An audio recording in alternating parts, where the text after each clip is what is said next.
don't get it. What's bad about that? Lord over the planet as the last son of Krypton. Take as many wives as you can. Do us proud, our beloved son. Rule without mercy.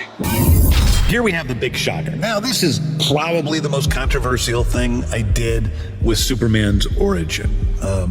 I am a big Superman fan. I don't want to change important, integral things about Superman. His goodness of heart, the fact that he won't kill, the fact that, he's in love with Lois Lane, even the curl on the head, all these things. I want to keep Superman. So the question is, what can you add to the mythos that's a little bit different, that doesn't really essentially in any way change who the character is?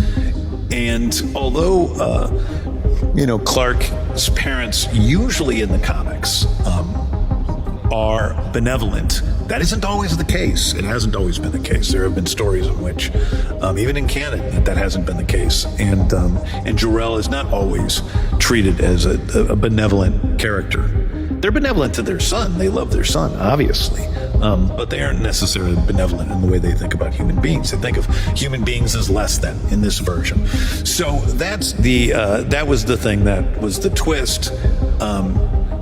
I think it works. It is not something that is going to be retrofitted in the future. It is the fact of Superman's life.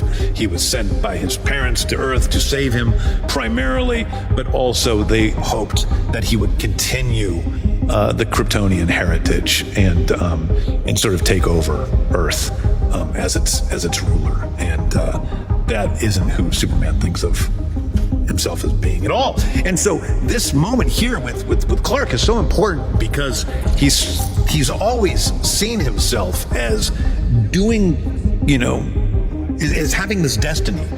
My parents sent me to Earth to be a good man and to save people and to help the Earth.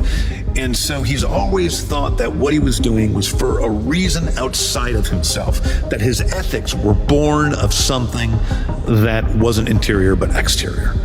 And when he's confronted with the fact that exterior source is not at all what he thought it was, it creates a personal crisis. And that's what he's dealing with in this moment.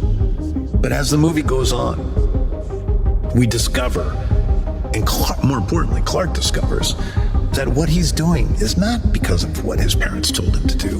What he's doing is because of who he is as a human being.